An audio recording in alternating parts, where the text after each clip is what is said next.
slight bit about my background first, because it kind of level sets as to the importance of what outside sales reps need. And we have a mix of current existing customers and unknown attendees on this specific webinar as well. So in short, I come from Salesforce.com. I know the CRM space very, very well. And really over the last 2.5 years with my time at Map My Customers has really kind of served to ground me in my understanding of what it takes for an outside sales rep to be successful with windshield time, hands on the steering wheel, understanding that the majority of sales reps oftentimes live in a notebook or post-it notes on the dashboard, which is kind of my favorite. And ultimately, Salesforce, SAP, Oracle, Microsoft Dynamics, Pega, HubSpot, the world's largest CRMs were never designed for outside sales reps. Case in point being, if you have a list of accounts within a CRM, trying to figure out where they are in proximity to each other kind of kicks us off into this specific talk track. So I'm going to start out, I'm on my own iPhone 12, and I'm going to start with this map section down below. We're going to go from mobile to desktop very swiftly this morning. First and foremost, outside sales reps need to be able to visually see their accounts. And a couple of ways that Map My Customers helps do that is by strategically segmenting those accounts with colors, with shapes, and with pin sizes as well. As a sales rep in the Raleigh, North Carolina market, having my accounts strategically segmented by color, shapes, and sizes helps me know who to see and when to see them. I'm going to show you how we create these specifically with a cadence here in just a little bit. But to level set with what you're looking at, again, compared to a list, when I see a blue pin, a blue circle in my territory, the way I have that set up is that denotes a tier A account. And strategically segmented in my demo account, that's by revenue. That could be by product volume. That could be by last purchase date. That could be by gross margin, all sorts of different things.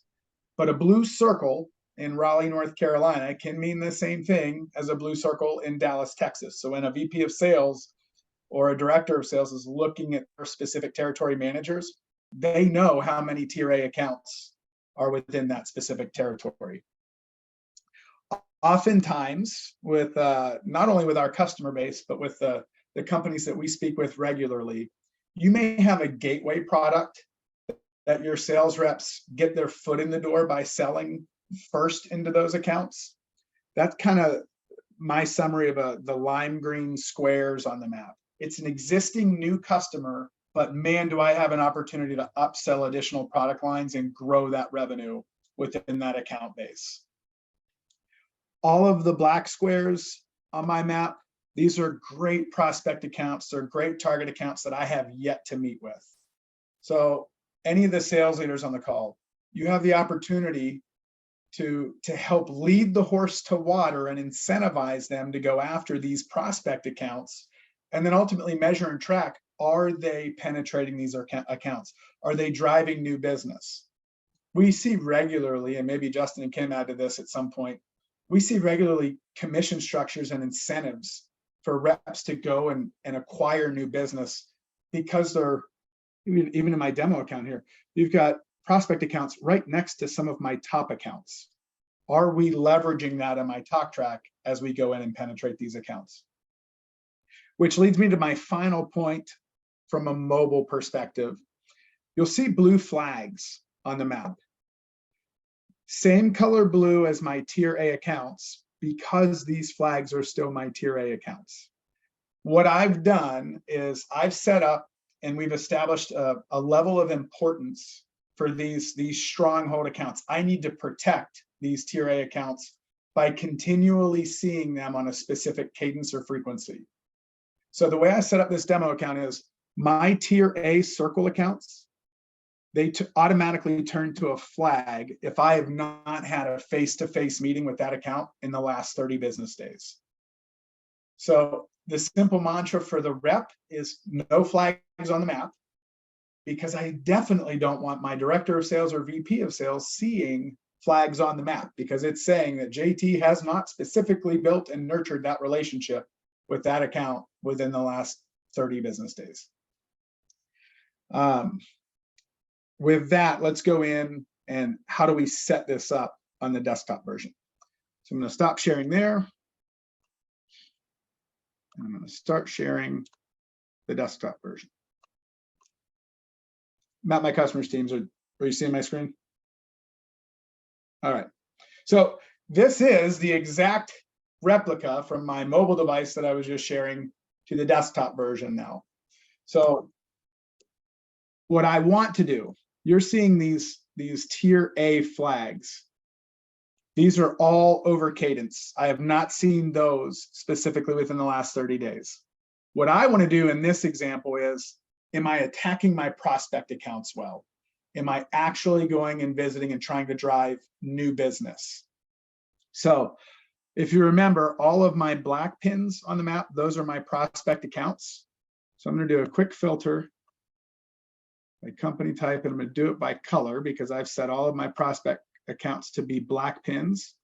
And so now I'm only looking at specifically those prospect accounts. I'm going to grab the lasso and I'm going to circle all of these. And the reason I'm doing this is I want to create a group. A group is an additional way to segment your accounts within Map My Customers, specific to the sales rep. And so I'm going to come in and I'm going to create a brand new group. And I'll call this Raleigh Prospects. And now I'm going to assign a cadence. So if you remember, this is how frequently do I want to touch these individual accounts? And I'm going to say at least once every 60 days. And then one additional thing for you to think through, you can do this with your reps. If you're an individual rep on the line, you could do this obviously for yourself. But which activity type actually satisfies this cadence requirement? I'm going to say visits, meetings, lunches, and dinners. You can come up with coffee. We have customers that do how many steak dinners they've grilled for their customers. So you can put in custom activity types there as well. But in short, I'm highlighting anything that's face-to-face. That's what I want to satisfy these specific cadences. And now I've quickly made a group that I can come and reference later on. And there's my Raleigh prospects with these total of 38 companies that have been included there. As I go through, just like,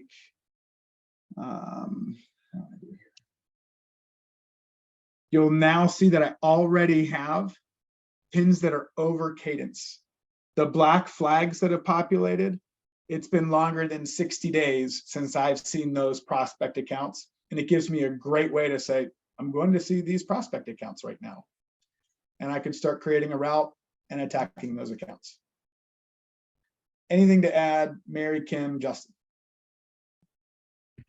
Yeah, JT, do you want to talk about maybe the alert badges layer too, like how that can also show you cadences and groups out of cadence?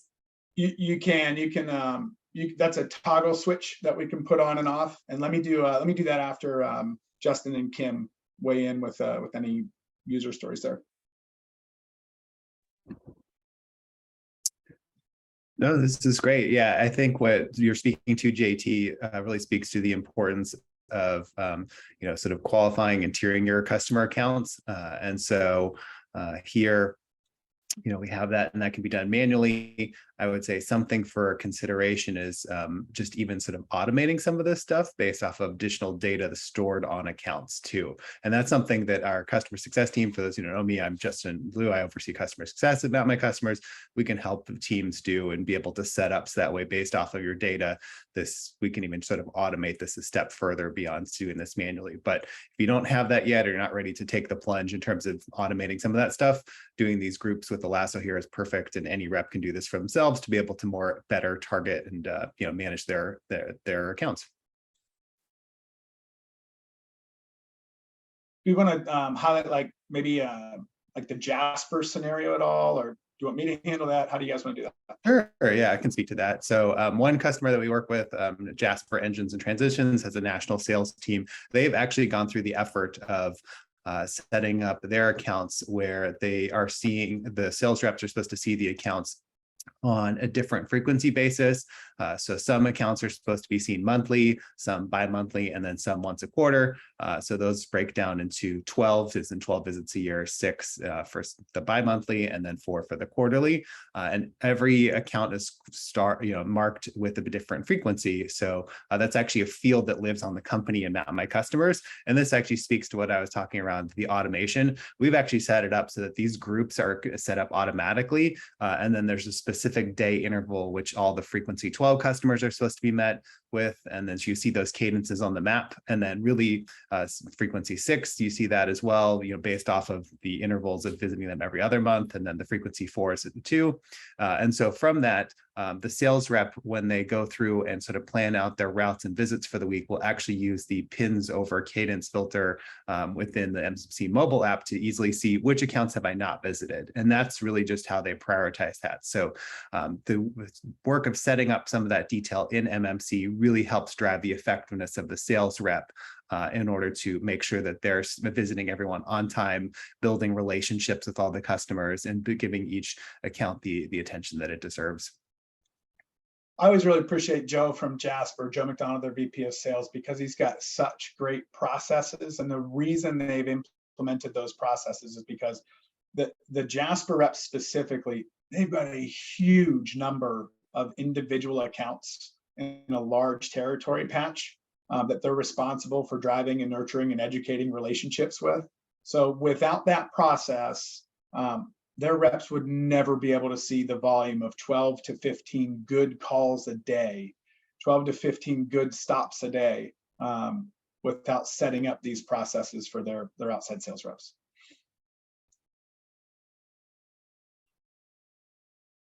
Anything additional that we want to tie into? Yeah, I would love to hear you, JT, just speak, since we're talking about Jasper engines. Like, you've talked to Joe McDonald quite a few times. He's been on the podcast talking about this. What does this mean for his sales team? Like, to be able to automate this and make it easy when they open the app, they know exactly who to see. What does that mean for them, and what does it mean for Jasper? Yeah, for the rep, super low admin time. They don't have to spend hours a day figuring out who the heck do I go see now. One of the things that I think we didn't share was they do T groups in setting up their territories. So think of it as just quadrants. And then they have 12 6s and 4s, monthly, bi-monthly, and quarterly accounts within each one of those quadrants within a territory. And that level of organization equips the rep to just get up, hit the road in the morning, and be efficient with their conversations. They're much more informed going into the account versus who do I see, and doing the salesman Death Star across their territory. So from leadership perspective, they have insight as to who's being seen, are relationships being driven, and then ultimately, because of those relationships being driven, revenue follows. So the processes is what really drives that. Kim, is there anything that I'm missing on groups, or anything that I should talk about? Anything additional with Only thing I would say you could quickly highlight here is that groups also enables you to filter it further. So the group filter that you did before to format, you did color was black, but now that you have this established, even right up at the top, you've got cadence status. And if you were trying to target and filter out to build that route, I could easily come in here and just say, well, just show me those flags, show me everyone that's overdue. And I would be able to then flip that on and start building out the route, because it's going to pop out the flags for me. I don't need to wiggle around and try to make a crazy lasso. That will just automatically throw that on. Yep. Thank you, Kim. For the accounts that don't have, for the customers or prospects on this call that don't have a large volume of accounts per rep, we have customers that use just show me all of my accounts that have no contact in the last 60 days. And maybe that's the way that you're starting to go after and attack those accounts as well. So there's a bunch of quick filters at the top that require zero additional skill or talent to figure those out, but leverage all of that at the top, just for ease of use. One quick story, if for any of the sales leaders on the call, if you're ever in a one-on-one with one of your reps, and maybe they're a top performing rep that's like, well, I've hit my number, I need more accounts, I don't have any additional accounts to see. You can quickly go, well, you've got 14 accounts that you haven't seen in the last 60 days. You could start with going and seeing them. So really quick and easy visibility to point them in the right direction as well.